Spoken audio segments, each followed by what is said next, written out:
In this video, I'll show you 5 reasons why Bitwig is the absolute best DAW in my opinion. I'm no god at Bitwig Studio, but I've been using it for the past 3.5 years, and these are some of the reasons why I think it's better than other available DAWs. So let's get straight into it. So first off is the stock plugins. Bitwig has some incredible stock plugins, and I often find myself just making full tracks with stock plugins only.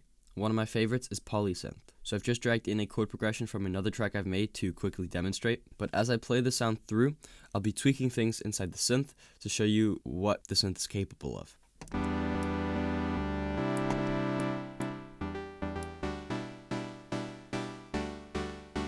This is one of my favorite things to do, is to mess with the filter oscillator FM and then turn up the voices of unison.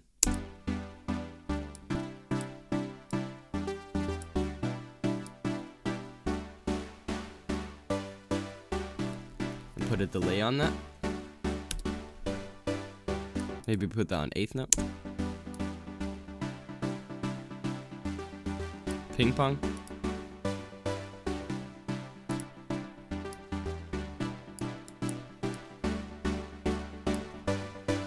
And that's a nice saw sound you can make pretty fast.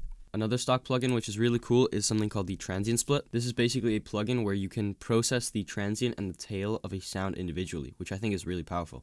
Like a normal transient processor, you can turn up and down for the volume or the gain of the actual transient and tail, but you can also process them in here. I'll put a convolution reverb just on the transient and get some sort of Foley sound, so we get a Foley texture only on the transient. So I chose this glass drop, and then we can make it start exactly where the transient hits on the glass. And now you can hear that we have this glass textured transient on the sound. We can kind of blend it in though. Pretty powerful technique, right? And a third really cool stock plugin that I've already added is the delay plus here. Normally it's just a standard delay like I showed you guys before. You can mess with the timing here and then the ping pong, stereo or mono here. But as I showed in another video as well, linked in the top right, you can apply additional effects onto only the feedback signal of the delay. And this is super easy. In other DAWs, you would have to do some complicated routing stuff to be able to achieve the same thing. All you have to do is press over here to go to the feedback effects. You see this little yellow thing pop up here, and you can just press the plus icon to add a plugin. Let's add a pitch shifter like I did in my atmosphere video, which again linked in the top right, because pitch shifting is very noticeable, so it's pretty easy to hear a difference.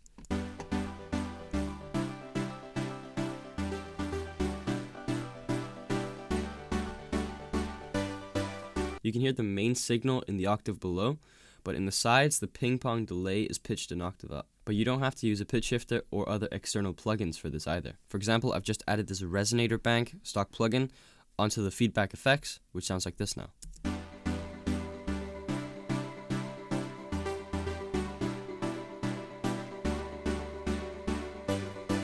And the more I turn up for the mix, the more the feedback comes through. So I don't really have time in this video to show you all the stock plugins inside Bitwig, but this was just a little taste test as to the kind of stock plugins that Bitwig has to offer. Next up is modulators. Arguably the best feature of this DAW, and why I think it's superior to other DAWs, is because of the modulation abilities. So if you're new to production or simply just unfamiliar with modulation, what it is taking one parameter and using something else, another parameter, to modify that parameter. And the most common type of modulation is where you take the envelope or the LFO and map that to a filter or the volume to create a pluck kind of sound. And you can do this inside wavetable synths like Vital or Serum, where you can map the envelope or the LFO to different parameters. But in Bitwig, you can do this on virtually everything. I've just taken that polysynth from before, turned down the cutoff a bit, and turned up the sustain and the decay to make it a bit more pad-like instead of plucky.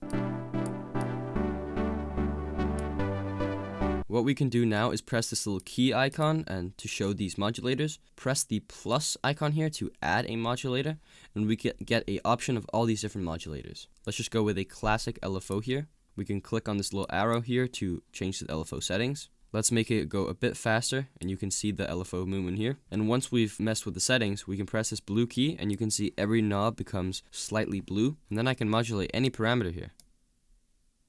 And you can see that the filter is beginning to move.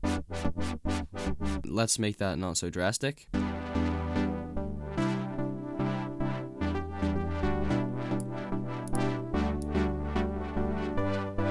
Now there's some subtle movement, but we can also take this a step further. Let's close the LFO here and add a new modulator on one of these here. And then we'll add a random, and this is my favorite of all the modulators in Bitwig. I love the random modulator because you can really make sounds move and come to life with it because the movement is random. Now we already got an LFO on the filter, but we can also apply the random to the filter. Let's just turn it a little bit down to start with though. Let's smooth out the random so it's more analog.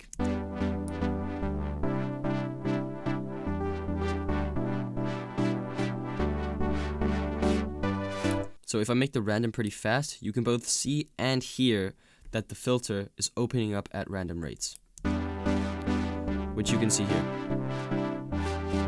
It really gives some sick movement. Now we can take this random modulator one step even further. We can add polyphonic modulation. This means that the random modulator will work separately and differently for each note in the chord. So all we have to do is go down here and press the poly button, and as you'll see, the visuals for the random change. Bam. Now when I play the chord progression, dots will appear representing each note in the chord.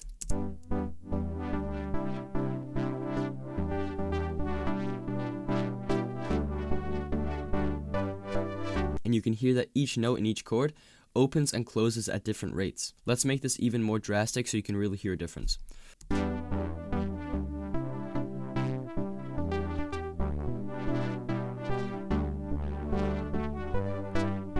Let's add a delay and a reverb to make this a really cool atmosphere.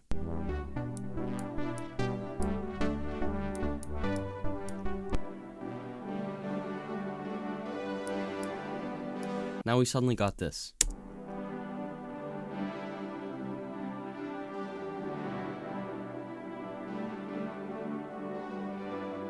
Super weird, super strange, but this really allows for some crazy sound design sessions. Next are default presets, and I only use this for one plugin in particular. So default presets are essentially when you load up a specific plugin, it will always load up with the same setting. And for me, I use it on my EQs. So every time my EQ loads up, there will automatically be a low cut on it. To demonstrate, it looks like this.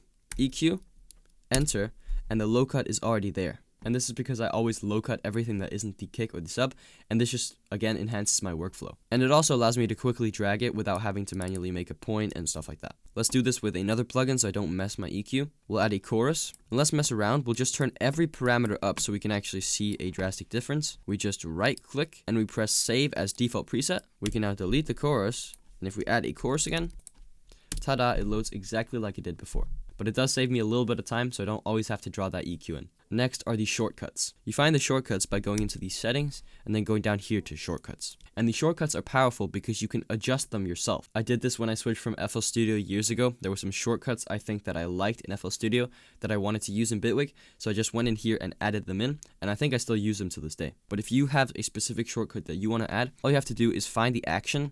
You could be, let's just say zoom in, and then zoom in arranger. You press the plus button here, and then you press the keys to assign the shortcut. So let's just say Command 7 or Control 7 on Windows.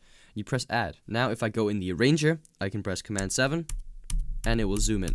Let me just delete that though because I don't want to use that. Another cool thing about Bitwig is that you can have multiple projects open at the same time. So to add a new project, all you can do is press Command N. It opens up a new one, and as you can see up here, I can switch between my two projects. Only one of the projects can have the audio engine on at once, meaning that if you want to listen to the other project, you'll have to deactivate the audio engine of this project. But this feature allows you to drag and drop sounds between tracks. For example, I'm using this synth here. I can go up to the new project and just drag that in. And now we got that same synth in the new track. So lastly for today, and probably alongside modulation for the absolute best thing about Bitwig, is its handling of CPU and recovery of projects. Bitwig first and foremost never crashes. I think for the past year it's only crashed maybe 3 times. The CPU is never buggy and scratching. The tracks I make in Bitwig would have Ableton and FL Studio having a seizure. Of course your CPU does have limitations, so at a point it will scratch, but for my projects this is almost never the case. But in the unlikely event that Bitwig crashes, as soon as you reopen it, it will let you know that it crashed and allow you to open the project up exactly where you left off. So it's impossible to lose unsaved ideas. Let me show you what I mean though. So here we got this project saved, but I can quickly just duplicate this and duplicate it again. Now I can force shut Bitwig by going Command Option Escape on Mac and just clicking Close Bitwig. Now I simply just reopen Bitwig and you meet this window, Recovered Projects. Bitwig Studio crashed the last time you used it. Please select the projects you want to restore. So if you had multiple projects open like I showed you before, you could select multiple projects to recover. But here I'll just click this one and click OK, and bam, it opens it up like nothing ever happened. That's all I had for this video, guys. This was just a little introduction to the powerful abilities that Bitwig Studio has to offer. If you want more resources for your music production journey, like monthly samples, project files, or live calls, I have a community which is linked down below. If you liked the video and learned something, leave a like, subscribe, all that kind of stuff. Anyway, I'll see you guys in the next video. Take care.